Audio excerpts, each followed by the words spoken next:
Motion வரும்போது போயிடணும். ஆனால் கொஞ்சம் பேர் என்ன தப்பு பண்ணுறாங்கன்னா, கான்ஸ்டிபேஷன் சொல்கிறோம், மலச்சிக்கல். பாத்ரூமில் உட்காந்துட்டு முக்கும்போது ஹார்ட் அட்டாக் வரும். ஓகே, அது வேறு சினாரியோ, அது வேறு சினாரியோ. மோஷன் போகாமல் இருந்தாலும் ஹார்ட் அட்டாக் வரும், மோஷன் போனாலும் ஹார்ட் அட்டாக் வரும். மோஷனுக்கு ஹார்ட்டுக்கு சம்மந்தம் இல்லை. இன்னொன்று இப்போ சுகர் பற்றி பேசியிருந்தீங்க. இப்போ டயபெட்டிஸ் கேபிட்டலாக இந்தியா மாறிடுச்சு அப்படின்னு.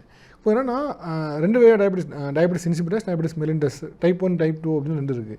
சில பேர் டயபெட்டிஸை ரிவர்ஸ் பண்ண முடியும் அப்படின்னா ரிவர்ஸ் பண்ண முடியுமா? அப்போ டயபெட்டிஸுங்கிறது வாட்டர் நிறைய போகிறதுக்கு பேர் டயபெட்டிஸ். டயபெட்டிஸ் மெலிட்டஸ்னால் அந்த வாட்டர் எடுத்து செக் பண்ணால் ஸ்வீட்டாக இருக்கும். டயபெட்டிஸ் மெலிட்டஸ் அப்படின்னா ஸ்வீட், உடம்பு பூரா ஸ்வெட். மெலிட்டஸ் அப்படின்னா you have got high blood sugar இந்த பிளட். யூரின்லேயும் பிளட் சுகர் நிறையா வரும். யூரின் சுகரும் நிறையா இருக்குது. அதிகமாக தண்ணி தாகம் எடுக்குது. Polyphagia, polydipsia, polyuria. இது டைப் 2 இல்லை, இது டயபெட்டிஸ் மெலிட்டஸ். டயபெட்டிஸ் இன்சிபிட்டஸுங்கிறது இது சர்க்கரை வியாதி கிடையாது. அது ஹைப்போதாலமஸில் வியாதி இருக்கிறதுனால யூரின் நிறையா போகும். 2 லிட்டர் 3 லிட்டர் 4 லிட்டர் போகும். அதில் யூரின் செக் பண்ணி பார்த்தீங்கன்னா சுகர் இருக்காது. டயபெட்டிஸ் இன்சிபிட்னா டேஸ்ட்லெஸ்னு அர்த்தம் இங்கிலீஷில். டயபெட்டிஸ் இன்சிபிட்டஸில் சுகர் இல்லை, it is only water which is going. சில பேர் மோஷன் போகணும் அப்படின்னு சொல்லி மோஷன் போவாங்க. அது எப்படி அட்வைசபிளாக? அது எப்படி? இது அடிக்கடி நடக்கிறது. 60 வயசு 70 வயசு இருக்க பெரியவங்களுக்கு ஹார்ட் அட்டாக் வரும்பொழுது, நைட்டில் ஹார்ட் அட்டாக் வரும்பொழுது அப்பா வலிக்குது அப்படிம்பாங்க.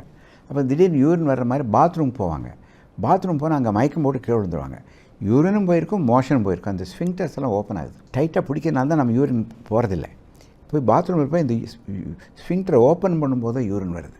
காலையில் பாத்ரூம் போகும்போது மோஷன் போகிற இடத்துல ஒரு ஸ்ஃபிங்க்டர் இருக்குது, ஒரு வேல்வ் இருக்குது. அது ஓப்பன் பண்ணால் தான் மோஷன் வருது.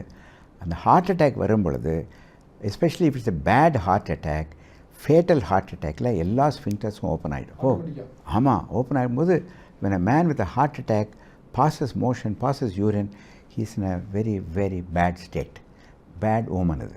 இன்கேஸ் ஒருத்தவங்க போகணும்னு சொன்னாங்கன்னா அவங்க அலோவ் பண்ணுறது பெட்டராக, அலோவ் பண்ணக்கூடாது, மோஷன் போகக்கூடாது, ஸ்டாப் பண்ணுறதுமா?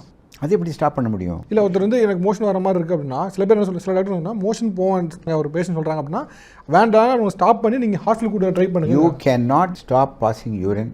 You cannot stop. இப்போ காரில் போகும்போது என்ன பண்ணுறோம்? நிறுத்தணுமில்ல, இறங்கி யூரின் போயிடணுமில்ல. எப்படி நிறுத்த முடியும்? Bladder is full and the sphincter is open.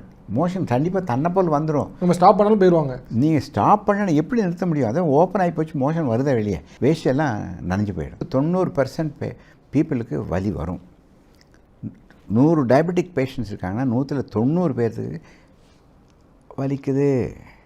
நெஞ்சில் ஏதோ அழுத்தமாக இருக்குது, இங்கே என்னமோ பண்ணுது, எனக்கு வலி விண்ணு வலிக்குது, பாறாங்கல் எடுத்து வலிக்கும், கையில் வலி இருக்கும். 80%. ஒரு 20% ஆஃப் பீப்புளுக்கு சைலண்ட் ஹார்ட் அட்டாக்னு வருது. நீங்கள் சொல்கிறது கரெக்டு. வலி இருக்காது, ஆனால் அவங்களுக்கு வேர்வை வரும். பெயின் இருக்காது, நிறைய வேர்வை வரும். ஒரு மூச்சு விடுறது கஷ்டமாகும். இது ஹார்ட் அட்டாக்.